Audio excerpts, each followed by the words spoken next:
Je m'appelle Richard Cole. Et j'ai 72 ans. Je n'ai jamais été réellement ce que j'appellerais quelqu'un de religieux. J'ai toujours cru qu'il y avait un Dieu, et je croyais qu'il y avait Jésus, mais j'avais des doutes. Je ne croyais pas avant, mais je ne suis plus cela. Et cela m'est arrivé en 2005, il y a 6 ans de cela. Et donc comment cela s'est passé?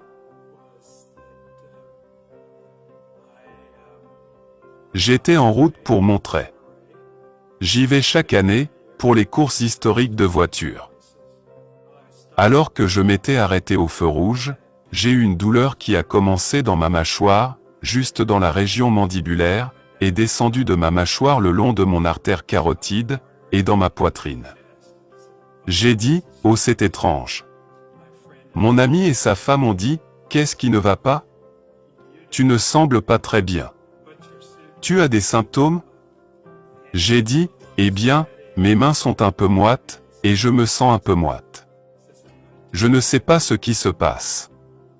Il dit, je vais t'emmener à l'hôpital. J'ai répondu, oh je vais aller mieux, je vais rentrer à la maison, prendre une aspirine, et ce sera réglé. Il dit non, nous y allons maintenant. Alors nous sommes allés. Et ils m'ont mis sur une civière, parce qu'il n'y avait pas de place dans la salle d'urgence. Ma tension artérielle était extrêmement élevée, et ils m'ont donné quelques injections sur le champ, pour essayer de la faire baisser.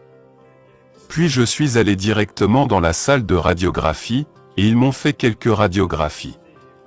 Et peu de temps après, Steve, mon ami médecin dit, tu as un problème grave, j'ai dit, oh vraiment? Il dit oui. Il dit, tu as un anévrisme, mais ce qui est pire, ça se répand, et je pense que tu as des saignements internes. À 5 heures le lendemain matin, j'étais en attente d'une opération, la salle opératoire de l'hôpital était prête. L'anesthésiste est entré et a dit, eh bien, je vais te donner une dose d'anesthésiant maintenant, et tu vas entrer en sommeil. J'ai dit ok, est-ce que le docteur est déjà là? Il dit oui, il est là. Alors j'ai demandé à le voir. J'ai dit, ok, qu'est-ce que vous allez me faire? Et il dit, eh bien, ce que nous allons faire c'est de t'amener à une température vraiment basse, et quand nous faisons cela tout va arrêter, ton cerveau va s'arrêter, ton cœur va s'arrêter. J'ai dit, mais je n'ai jamais entendu parler de ça auparavant. Et je suis quelqu'un qui lit beaucoup. Et il dit, eh bien, nous ne disons généralement pas à nos patients ce que nous allons leur faire, sinon ils vont courir dans le couloir en traînant le matériel derrière eux. Ils m'ont dit que quand je vais entrer dans cet état, j'aurai environ 50-50 chances de réussite.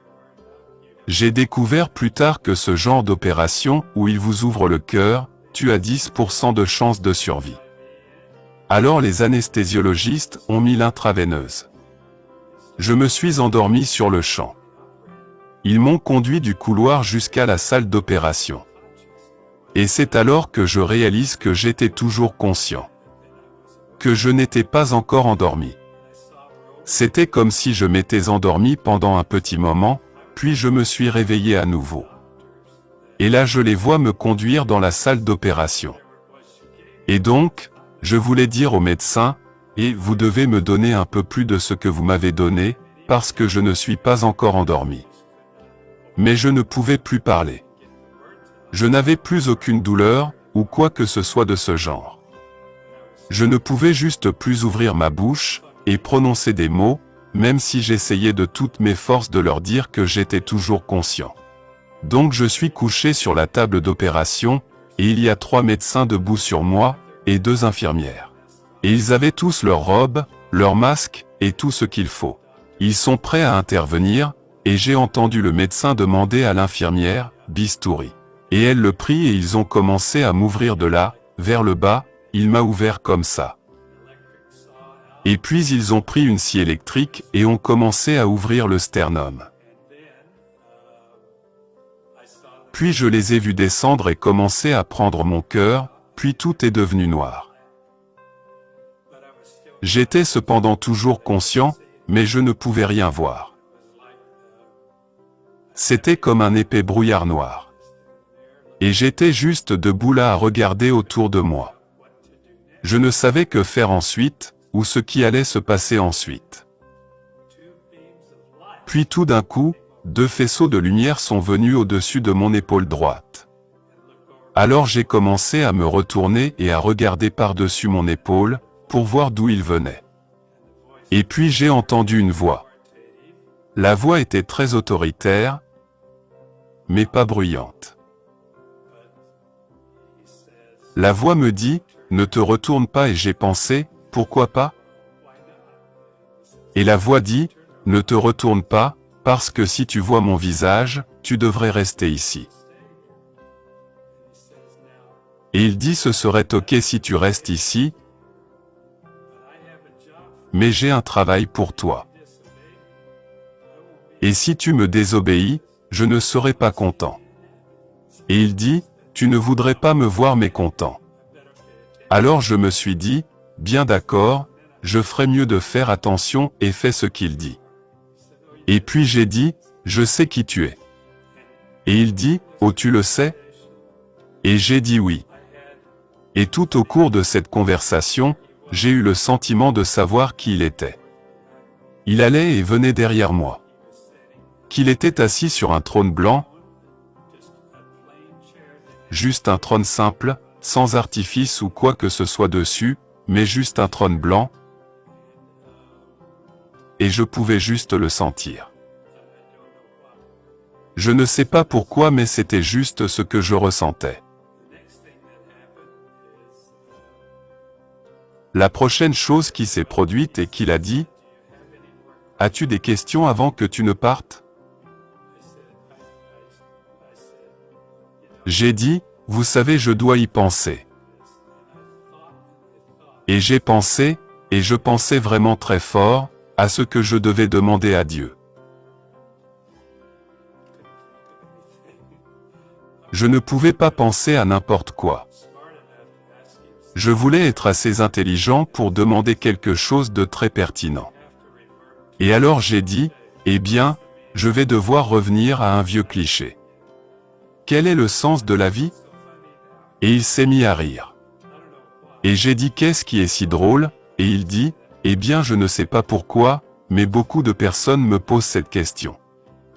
Et c'est vraiment très simple, mais je vais te dire quoi. Quand tu reviendras, on ira nous asseoir, et tu pourras me poser toutes les questions que tu auras. Je vais y répondre. Alors j'ai dit d'accord.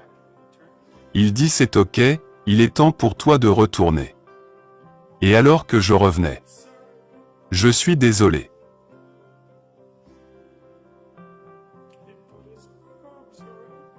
Mais il a mis ses bras autour de moi. Il a mis ses bras autour, et c'était un sentiment que je ne peux pas expliquer, c'était de l'amour inconditionnel. C'était des mots je ne peux pas vous expliquer. Je suis désolé mais j'agis toujours comme ça, parce que je peux encore le ressentir de nouveau.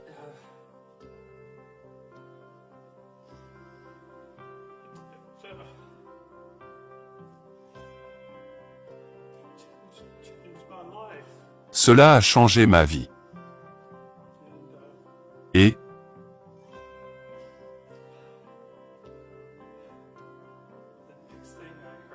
la prochaine chose que j'ai entendue, c'est l'infirmière disant, je pense qu'il revient à lui.